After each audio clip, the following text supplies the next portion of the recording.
Voter তালিকায় বিশেষ নিবিড় সংশোধন বা এসআইআর আতঙ্কে পশ্চিমবঙ্গে প্রাণ গেল আরও এক ব্যক্তির। মৃত ব্যক্তির নাম ক্ষিতীশ চন্দ্র মজুমদার। তিনি পশ্চিম মেদিনীপুর জেলার মেদিনীপুর শহরে তোলাপাড়া এলাকার বাসিন্দা হলেও আত্মহত্যা করেন বীরভূম জেলার ইলামবাজারে মেয়ের বাসায়। এক্সট্রিম মশার কয়েল প্ল্যান্ট ফাইবার দিয়ে তৈরি, তাই সহজে ভাঙে না, সুগন্ধিযুক্ত ও নিরবিচ্ছিন্নভাবে জ্বলে। ডেঙ্গু, চিকুনগুনিয়া বাহি সহ যে কোনো মশার বিরুদ্ধে দেয় এক্সট্রিম সুরক্ষা। বৃহস্পতিবার সকালে তার ঝুলন্ত মরদেহ উদ্ধার করে পুলিশ। ঘটনাটি এলাকায় গভীর শোকের ছায়া ফেলেছে। জানা গেছে, ভারতের নির্বাচন কমিশনের নির্দেশনা অনুযায়ী 2002 সালে ভোটার তালিকায় ক্ষিতীশ মজুমদারের নাম ছিল না।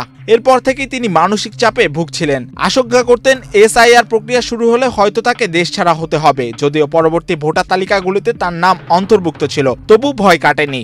পুলিশের কালকে খাওয়া দাওয়া করে শুয়েছে, রাতের বেলা আমাদের সঙ্গে গল্প করি। তারপরে রাতে যে এই ঘটনা ঘটছে আমরা জানতাম না। তারপরে সকালে উঠে দেখি, বাবার কাছে গেছি, দেখি বাবা ঝুলি রয়েছে গলায়। চারিদিকে যে এসআইআর নিয়ে যে গুজব না, এটা তো সত্যি কথাই যে এসআইআর চালু হয়েছে। এসআইআর থেকে যাদের নাম থাকবে না, বাদ হয়ে যাবে, তাদেরকে আবার যে ক্যাম্প করা হচ্ছে সেই ক্যাম্পে রাখা হবে বা বাংলাদেশ পাঠিয়ে দেওয়া হবে। তো আমার দাদুও অনেক দিন আগে বাংলাদেশ থেকে এসেছিলেন, আসার পর পশ্চিম মেদিনীপুর কোতালি থানায় থাকতেন, কিন্তু কোনো কাগজপত্র ছিল না, আধার কার্ড, ভোটার কার্ড এগুলো মানে আগেকারে ছিল না, রিসেন্ট হয়েছে আর কি। তো দাদু ওই নিয়ে আতঙ্কে ছিলেন যে আমার তো এইসব কিছু নেই, তাহলে আমাকে যদি তাড়িয়ে দেয় শেষ বয়সে, আমাকে ওখানে কোথায় থাকবো, আমি কার কাছে থাকবো, আমার কিছু হলে কে আমাকে দেখবে, এসব নিয়ে দাদু আতঙ্কে ছিলেন, ঘরে বলাবলি করেছিলেন।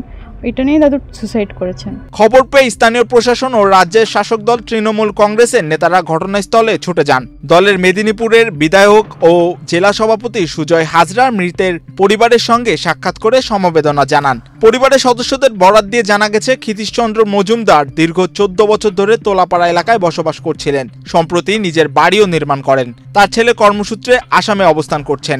এর আগে গত মঙ্গলবারও উত্তর 24 পরগনার মহাজাতি নগর এলাকায় একই কারণে আত্মহত্যা করেন প্রদীপ কর নামে এক ব্যক্তি। পরপর এমন ঘটনায় রাজ্য জুড়ে যেন চাঞ্চল্য ছড়িয়েছে।